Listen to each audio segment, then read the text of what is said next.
Hi and welcome to Writers and Their Politics. This week we're not going to be speaking about politics but a bit about two writers who have written about India and a very interesting aspect of India, mobile phones. Robin Jeffrey and Assa Doron, a book called Mobile Phone Nation, How Mobile Phones Have Revolutionized Business, Politics and Ordinary Lives in India. Robin and Assa, welcome to the show. Assa, I will begin with you, though I know Robin for quite some time. But Assa, tell us the premise of writing this book. Why did you decide, both of you decide to pick up such a topic? Well, maybe I'll start with an anecdote. Okay. I was working a long time in Banaras on the river area on the Ghats, and I was intrigued by the fact that so many of the people I've known for years suddenly sported this new device that was circulating and generating a lot of excitement. And which year was this? This was in 2007. Okay. And at one point when I was sipping chai on the Ghats of Banaras, I remember seeing a friend of mine, Kallu, and he came to me and he showed me his mobile phone, and there was a screensaver with a lovely postmodern like Ganesh emerging in and out of the screen giving darshan. And I was coveting that Ganesh, and he said to me, do you have a Bluetooth? And I said, what is Bluetooth?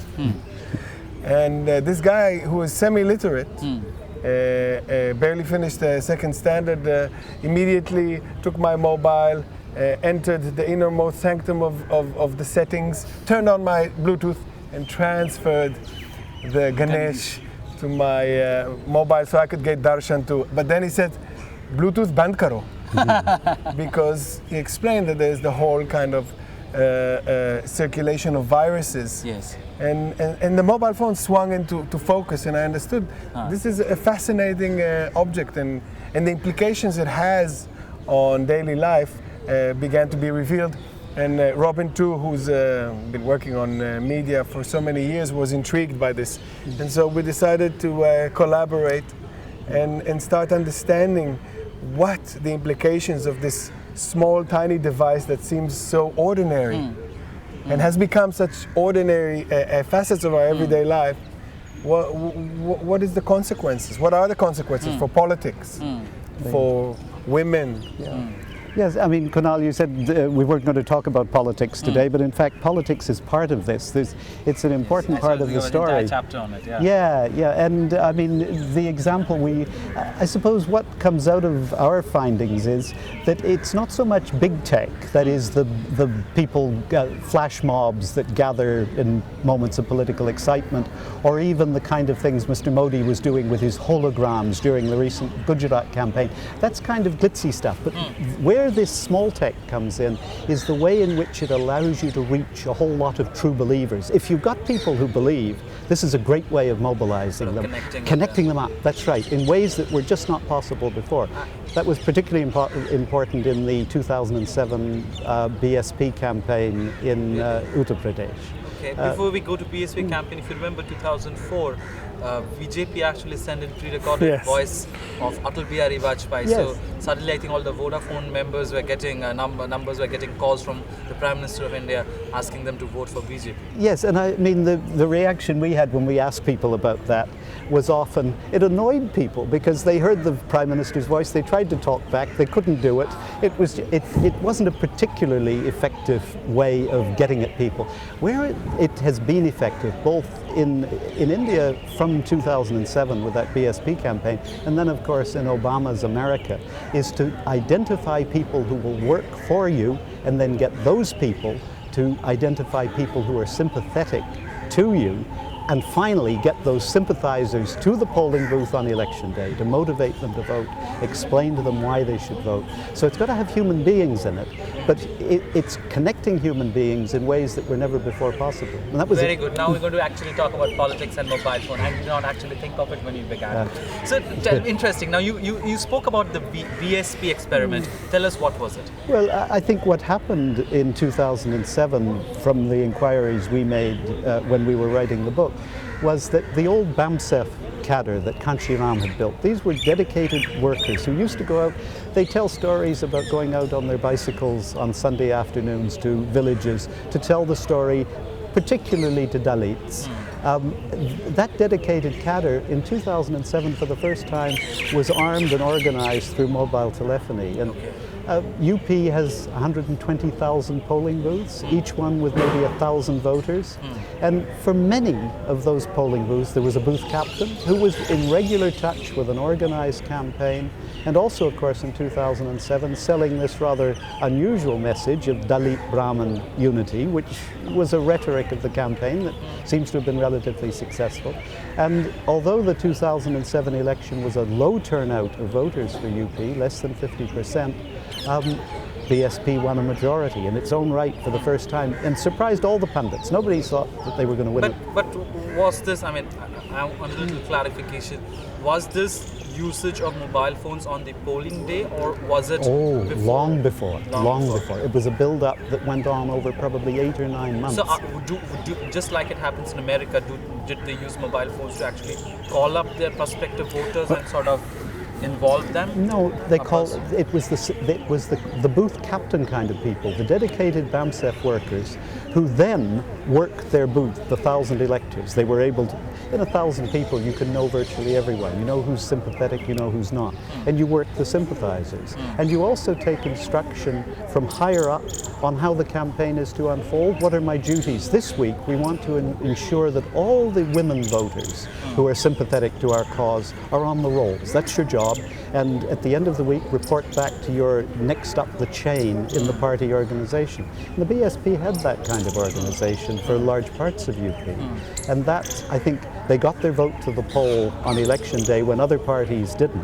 The difference in 2012 is that everybody knew this. Everybody had mobile phones. Every party was trying to get their supporters to the polls, and it was the highest turnout in UP history for a state election. Assa, were you there during the elections? Well, no, not the most recent elections, but Robin and I did the field work in Lucknow, and we spoke to Allahabad and Banaras, Rai Bareli and other places around India. But that's when we managed to speak to these BAMSEF functionaries, and what was remarkable was the systematic way in which they collated all these mobile phone numbers. And it's not that the party gave them the mobile phones. They used their own mobile phones. They used their own money to call the different functionaries. This was real commitment. And they were also very conscious that they were doing it systematically.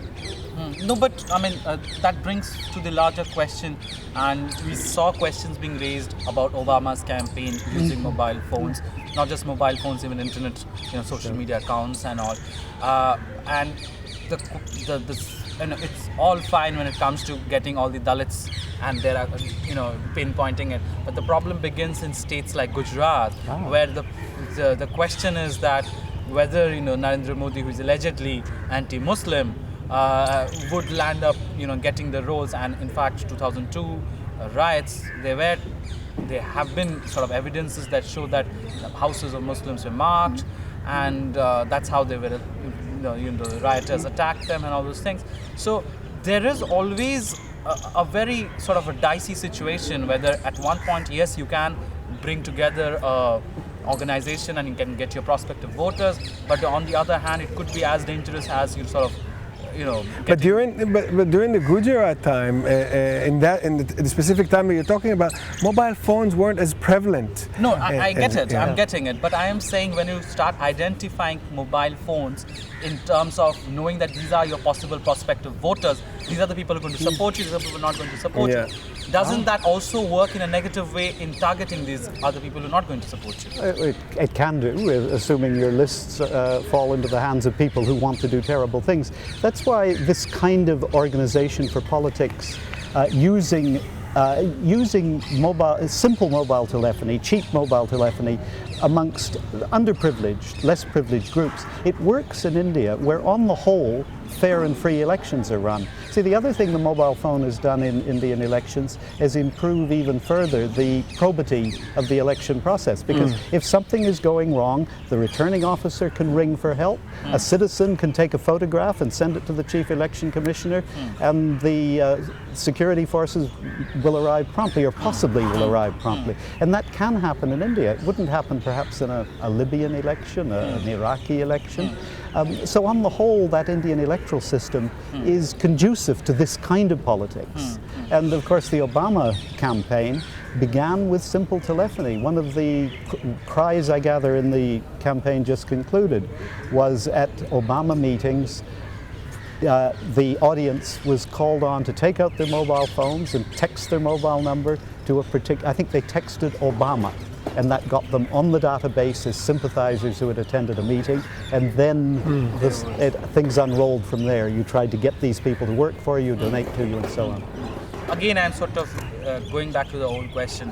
Is there a danger, do you see a danger in this process? Absolutely, just like having a nameplate. I mean, think of Colombo in the riots in '83, where any house with a Tamil name board or that had been identified with a Tamil name board in the previous couple of months was immediately targeted. So you can do the same thing electronically if you know, if you've associated particular numbers with particular people, you can find them. I mean, once you turn on your mobile phone, you can be found if someone with the right equipment, not very expensive, wants to find you. I mean, Radia and the Radia tapes know how easily you are to be exposed using this kind of technology. It's all really wide open to the electronically savvy with a little bit of fairly simple equipment.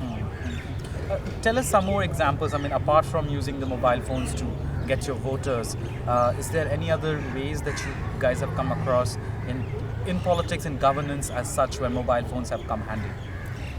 I suppose one of the transformations is that every officer now has to post their mobile phone. Now, they may not answer the phone, it may be the one that stays in the drawer, but in the past it was very difficult for a poor person to even think of how they would get at the district magistrate or even the BDO in a block.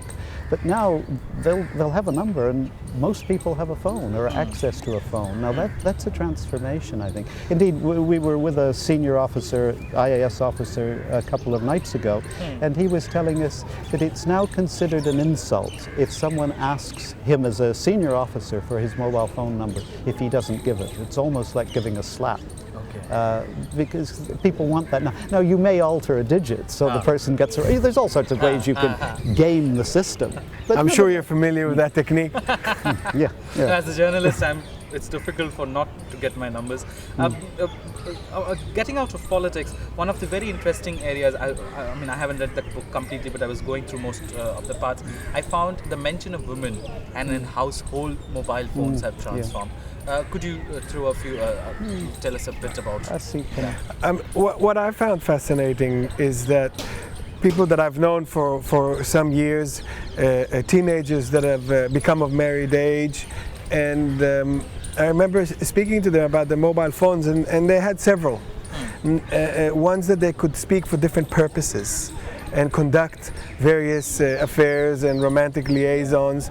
And actually, I want you to read that one, where I think is it a Pakistani poem that you guys have published? I don't know. It's a Pakistani SMS. SMS, yes. That's it. It's a fascinating SMS. Chapter 7. Chapter 7, okay. Mm-hmm.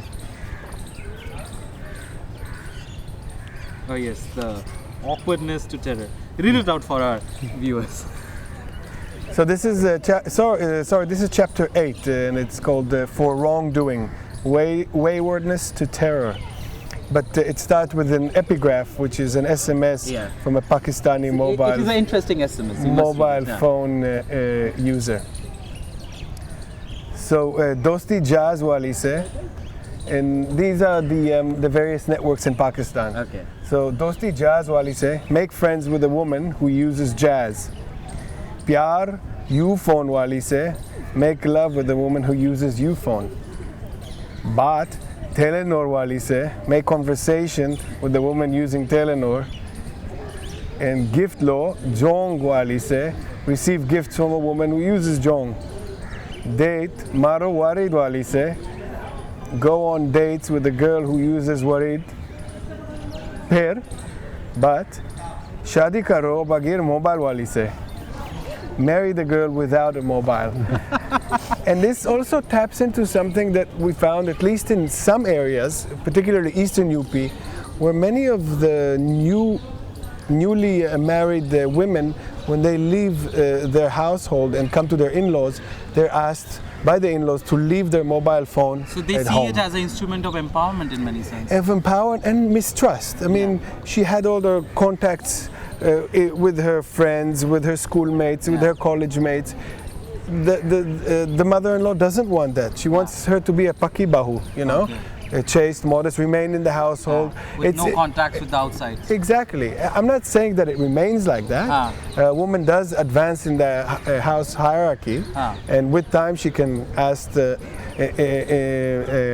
husband to provide her a mobile. Usually the mobile would be a hand-me-down. It wouldn't be one of those multimedia that the husband sports. Just before the interview, they actually saw my mobile phone, which is a Samsung Note, and they said this is going to be the future of India. Why do you say such phones are going to be future of India?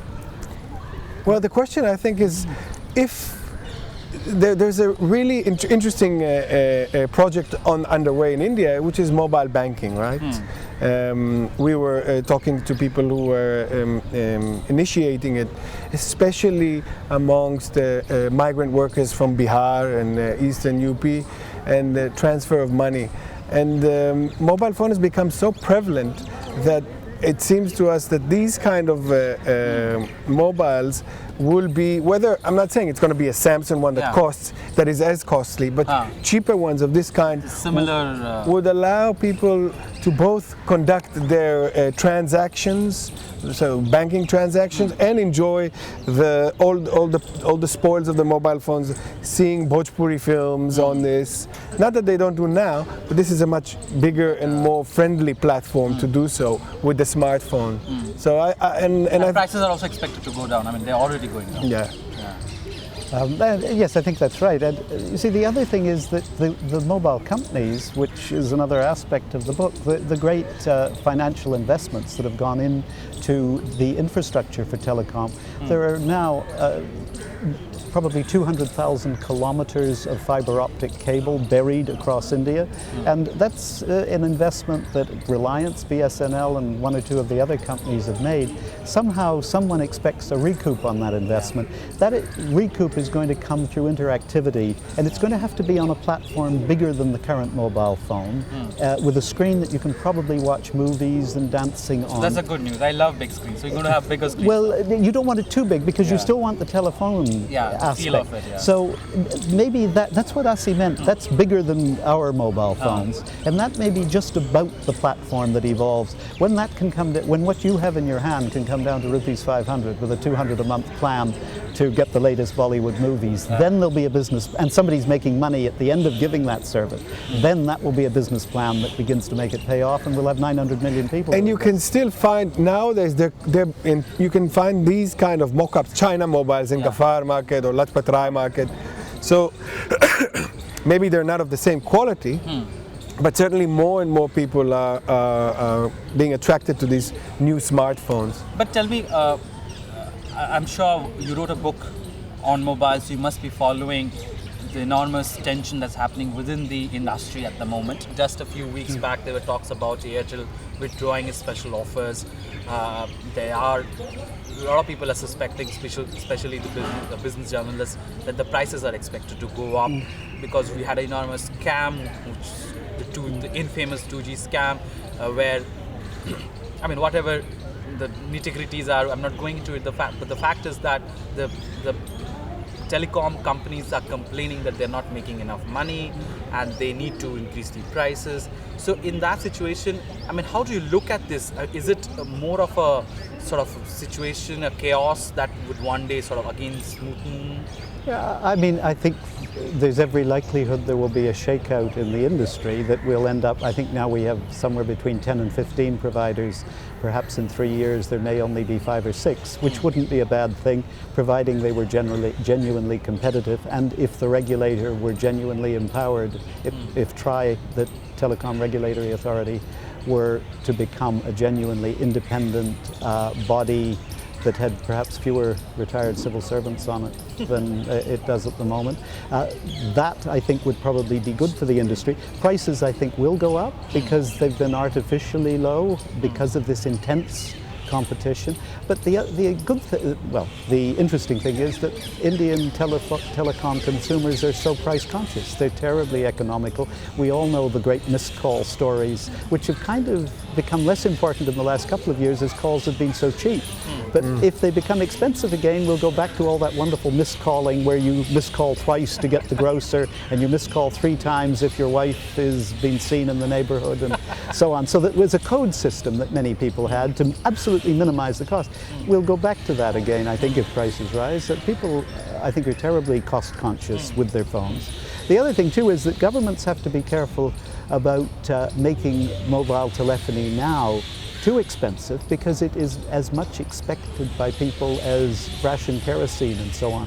It's a necessity of life, and governments that turn off or make the supply too expensive or turn it off run the risk of really alienating their citizens as well as messing up a whole lot of business relationships. One of the things that I really wanted to talk to about was the merger. I mean, we spoke, of course, about large screen and the multimedia and all those things. Also, the merger of internet with mobile phone. For a lot of younger generations, their first access to internet hasn't been computers, but mobile phones. For 49 rupees, you can get an internet pack with Aircel and other people. I think we should qualify that. I mean, I agree with you that the internet is, for many people, that's where they encounter it. But I also think that we should bear in mind that for many people, all the screensavers that we see, all the movies and the films, it's not downloaded directly from the internet. You have all these downloading wallahs, which you give your memory card, and for 50 rupees, 100 rupees is 1 gigabyte or 2 gigabytes, and that's their introduction to this. I think increasingly with the fiber optic, with the kind of various packages and the mobile literacy that people are increasingly gaining, we will see a massive appeal for people to use directly to the internet with the 4G. I get that. The reason I raised this question is primarily connected with social media. Yeah. A lot of mobile companies now are selling internet packages not because of the stuff that you mentioned, because they know that they'll get it whether they use it through internet or not, and 49 rupees, it'll take them 2 days to download the stuff that you mentioned. Absolutely. So what they are trying to sell, the internet package, is sort of trying to create this brand around Facebook, on Twitter, primarily Facebook. So do you see some sort of, in many sense, it's also a social revolution, because social media has given an access. Twitter, for example, has given an access, enormous access to people, to journalists like us. My readers would have never known or known how I look or how I interact until, the Twitter came along. Forget about me, even politicians, Shashi Tharoor is known to be one of them. Barkha Dutt, another journalist who is hugely present through social media. So, do you think that mobile phones, in many sense, could bring along about this sort of revolution when through internet? Now, having said that, I must also add a to cut this. Yeah. Having said that, I must also add that that 3G has just been introduced to India. And that at a time when we are talking about, iPhone 4S with 4G mobiles, and I think Calcutta is the only place where Airtel has introduced 4G. But most of the countries still trying to understand how 3G works. Getting a 3G is still very expensive. I spent $750 a month for 3G. So do you see some sort of, it's still chaotic in many sense. But cheap Facebook is part of the attraction at the moment, isn't it? Cheap Facebook on a 2G phone, I think. Yes. We were talking yesterday to a brilliant anthropologist who works for Microsoft in Hyderabad, and she was telling us about exactly this. Facebook itself offers packages, particularly to people from so-called developing countries, where a friend brings a friend, okay? So if you enlist yourself to Facebook and you get another friend to join Facebook, you get 50 rupees or a certain sum of money to encourage you. They are in the country. I'm not sure. I'm not sure it's a good business plan for India. They will not getting up, but maybe. Well, we should wait and see. But it's certain. An interesting thing we found out from Kashmir, for example, where the internet was blocked for a few weeks after Afzal Guru's hanging. A lot of people were actually still tweeting. How? because Facebook and Twitter allows you to send their messages through SMSs. So they were actually using SMSs, even if they did not know what message was coming, but they wanted to speak out. So they were texting people, and I think Facebook allows it. There's a certain number, 9 to something, you could actually send it. So, I mean, the technology is such that there certainly, we began to talk earlier about the ways in which the technology makes users vulnerable to outside influences, to control. But at the same time, there are ways around the technology, and there's a kind of cat and mouse game goes on. It went on in Egypt during the riots that overthrew Mubarak. It goes on every day in China as people try to negotiate their way through the various censor traps that exist. So there is a game, I think, to be played between those. It's going on in Bangladesh, by the way. I heard the whole protest that's happening in Bangladesh is around bloggers and people who are using internet. Yes. Even, I mean, the ongoing protests. There's this celebrated story of Nepal just before the fall of the king, when the king turned, or the king's regime, turned the whole network off for 2 weeks. And the paper I've read on this subject suggested that the population was so angry at having lost something that it really valued. And in Nepal's difficult terrain, a phone is probably even more important than it is in a flat country. People were so angry that that was really the end for the king. He lost a widespread public sympathy for having so inconvenienced so many people. You know, it's like taking ration rice out of the ration shop. I don't know, I should say this on record, but perhaps I should say this. One of the first messages, in fact, I think the internet went live a few days back around 8 o'clock in Kashmir.